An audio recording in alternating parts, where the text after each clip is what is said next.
SAT, eu tinha uma baita admiração. Era uma agência que tinha construído a reputação dela fazendo um puta trabalho criativo, que arrebentou na Europa, né? A partir de Londres, né? E pô, varou, assim, mudou conceitos, um monte de coisa. 2 irmãos, né? Que mudaram esse negócio todo. Pra ter ideia do fenômeno e da fama da SAT, se você chegasse no aeroporto, no Heathrow, no aeroporto de Londres, entrasse dentro de um táxi e falasse assim, me leva pra SAT em SAT, o cara ia embora. Você não precisa dar endereço. Charlotte Street era a rua da SAT em SAT.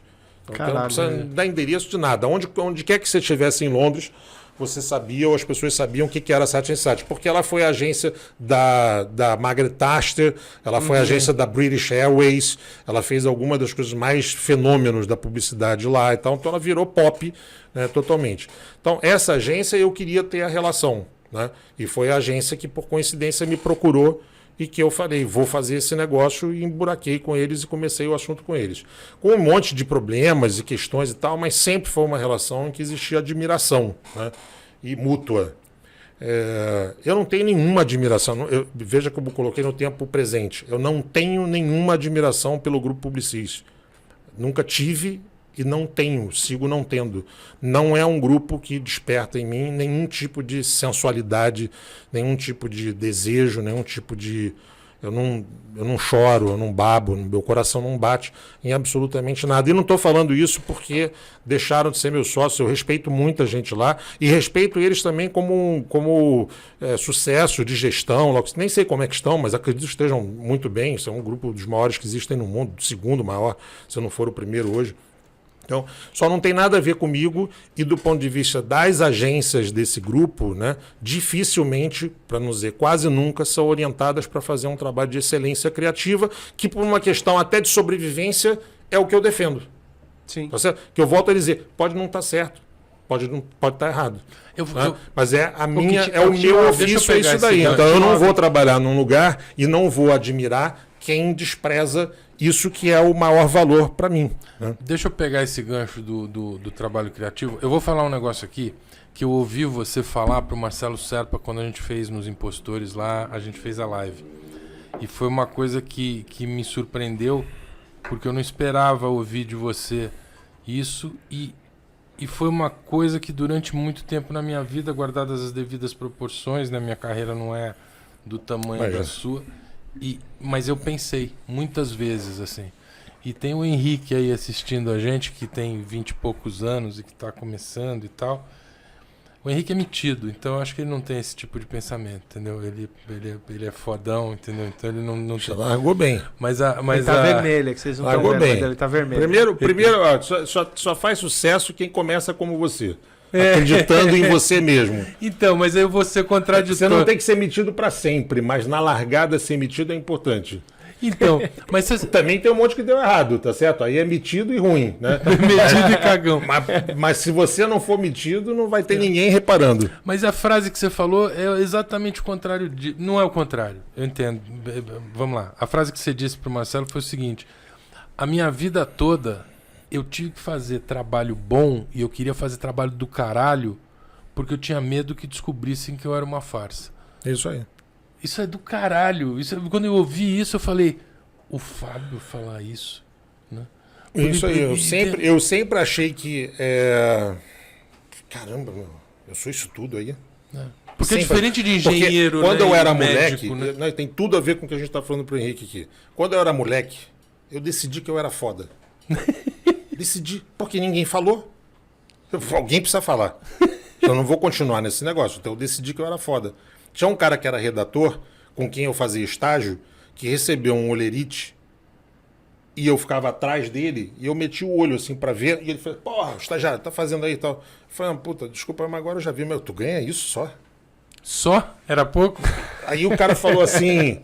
Pô, mas tu é metido pra cacete. Não, numa boa, meu trabalho, jura? Eu vou trabalhar, vou virar estagiário, eu vou sair de estagiário pra ganhar essa porra que você ganha. Mas tu é metido, pô, isso aqui é olhei de 15 dias, pô, e a segunda parte que é 30%, seu bosta, cala tua boca e tal, não sei o quê. Bom, então menos pior. Então, ainda é ruim. Ainda é ruim. Não é o ideal, mas aí, tá okay, bom. Vai. Mas é uma base boa pra começar. Eu era metido nesse sentido assim, eu falei, pô, eu preciso acreditar em mim. E à medida que eu fui fazendo algumas coisas, eu fui virando exatamente ao contrário. Que óbvio que aquilo era quase uma brincadeira, quase uma coisa de autoestímulo pra mim. Né? Assim, porra, eu olhar no espelho e falar, tu vai conseguir, velho. Tu é foda, go, Tiger, tu tem que fazer. Are you talking to me? Are you talking to me? E fica em variações. E daí, mas à medida que foi acontecendo, ou que foram acontecendo algumas coisas, eu comecei a ficar acabrunhado, entendeu? Foi o contrário. Então as pessoas fazem elogio, eu dou uma baixada de cabeça. Você fala, caralho, não... Então eu passei a desconfiar muito, né? Então eu desconfio da primeira ideia, eu desconfio da quinta ideia, eu desconfio das ideias todas. Eu fico fazendo outra, até não dar mais tempo de fazer, entendeu? E aí ter que escolher entre aquelas que no final você olha e fala, porra, isso aqui era foda mesmo, mas eu tava na época, né, achando que era... do Godinho, que trabalhou comigo muitos anos, 4 horas da manhã, olhando a televisão, entrando num break comercial, com um monte de comercial ruim pra cacete, e ele falando pra mim assim, que ele tem um problema de fala, e ele falava assim, tá vendo, meu? Propaganda é fácil pra cacete, você que complica. Os caras já estão tudo em casa. Eu ouvi isso. E nós estamos aqui. Eu ouvi um diretor de criação falar isso pra mim. Eu ficava cagando sangue para fazer melhor, na desconfiança sempre de que não podia ser fácil, de que não podia vir fácil, assim, não pode ser uma coisa... Então, para mim, foi sempre isso daí. Eu preciso fazer o próximo para provar que aquilo que disseram de mim era verdade, porque senão vão descobrir que era mentira e que eu sou uma fraude. Então eu passei a vida inteira lidando com uma coisa que para mim virou uma sessão de psicologia aqui, de análise, sei lá, mas para mim sempre foi uma forma de aceitação. Sempre foi. Para mim a publicidade, a maneira... talvez outras coisas eu faça na minha vida que seja assim também, mas é uma forma de eu me introduzir, né, de eu ser aceito. Até porque, por várias razões, né, pessoais e de grana, que eu não tinha nenhuma, de onde eu vim, do bairro que eu vim, comparado com os bairros foda do Rio de Janeiro, da beleza, você teve a infância, estética. Você teve infância sem grana mesmo? Não, cara, assim, não sem grana... Para mim, aquilo era muito dinheiro, né? Porque meu pai sempre considerou, e meu pai sempre disse, nós somos privilegiadíssimos. Então, meu pai é um médico de classe média, né? Morando numa casa na Tijuca, né, que você vai lá hoje, você vai ver, né? Então, não morava em Ipanema, no Leblon, nem em Copacabana, nem em Botafogo, nem em Laranjeiras, nem nada disso, né? E não tinha o básico, né? Se não faltavam coisas, né?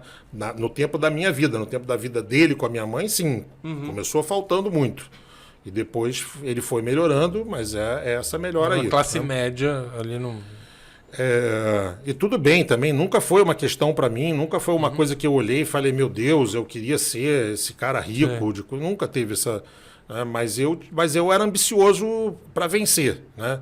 O assunto, a busca por vencer, para mim tinha muito a ver com eu me introduzir em alguns segmentos, em alguns grupos que eu não tinha acesso, que eu não era do clube, entendeu? E eles, umas puta fera da propaganda, né? Estavam se dando bem e tal, mas é o que sobrou para mim, entendeu? Então sobrou para mim esse papel de todo mundo ir almoçar e eu ficar com 2 fatias de presunto numa caixa de Tupperware, entendeu? Pegar 2 pães na padaria que eu pedia para cortar no meio, botar uma fatia dentro de cada um, voltar para a agência, ficar tomando pozinho de mate com água que tinha na agência e pegando anuário e aprendendo o que é propaganda, como é que faz, como é que é ruim, por que é bom, por que esse aqui ganhou, por que esse não ganhou, esse eu não concordo, esse eu acho que podia ser assim, esse eu posso fazer de novo, posso fazer melhor.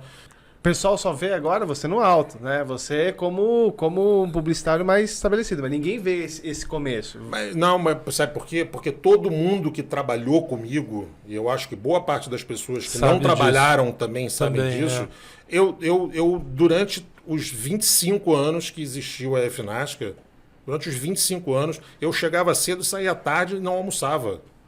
Isso era um artesão mesmo, né? Você era um artesão trabalhando, do ofício, fazendo assim. Anúncio, fazendo filme, escrevendo roteiro, conversando, fazendo reunião, que era o que me afastava mais do ofício, era isso daí. Essa história que eu estou te contando é a história real, do cara que fala assim, tá vendo, meu? Pô, propaganda é fácil, tu é que complica. Por quê? Porque é 4 horas da manhã e eu estava fazendo ainda. Mas quando você Então, não as era pessoas dono de tinham o agência... exemplo dentro da FNASC, elas tinham sempre o exemplo e sempre tinham, acredito que a grande maioria, e era dito isso muito, tinham muito respeito por isso daí.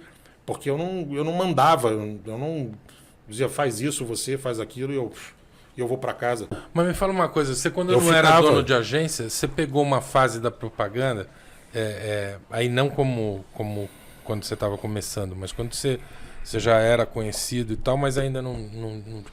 Que os salários de criação eram lá em cima, né? Sim. Você pegou esse momento, assim, de ganhar pra caralho, de falar... Porque aí é o contraditório, né? Você falar, meu, eu não posso errar. E ainda por cima tem essa coisa da... Alguma vez você achou que o que você ganhava era injusto? Em termos de valor, assim? Definitivamente no final, né, FNASC.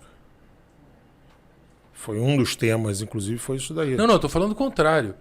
De você achar que, antes de ser dono de agência, você achar que você ganhava mais do que é Merecia justo. ou Não precisava. merecia, mas No mais do que final é da justo. FNASC, eu ganhava muito mais do que eu devia ganhar. No final da... Eu pensei que você estava dizendo que... Porque quando entrou o grupo Publicis para fazer gestão e tudo mais, ele cismava que tinha que fazer uma coisa que estava num contrato de 1914 que dizia que o reajuste era de acordo com 3 pulos do Papa, 5 pulos do não sei o quê. Eu falava, velho, eu não vou processar vocês, eu não sei o quê, que vão para frente de um juiz, entendeu? Eu sou o gestor desse negócio, eu estou dizendo que eu quero reduzir o meu ganho, não faz o menor sentido isso, entendeu? Que foi virando uma bola de neve esse assunto. Eu não quero inviabilizar a agência. Não pode mexer, não pode mexer. Completamente. Mas na real, assim, do ponto de vista econômico, o Washington diz muito isso, né? Fala, Fabinho, você foi o último cara Sim. do ciclo do ouro da propaganda de qualidade, mas sobretudo, ou sobretudo de qualidade, mas também de coisa econômica. O teu assunto é o fecho, assim. Agora é muito mais difícil, agora é muito mais... Aí teve um período que o planejamento meio que tomou... Não tomou as rédeas, mas eu digo, os maiores salários até começaram a ir pro Mas eu planejamento passei menos pra criação. muito tempo ganhando sempre muito abaixo. Sempre muito abaixo. Na verdade, eu tive o primeiro salário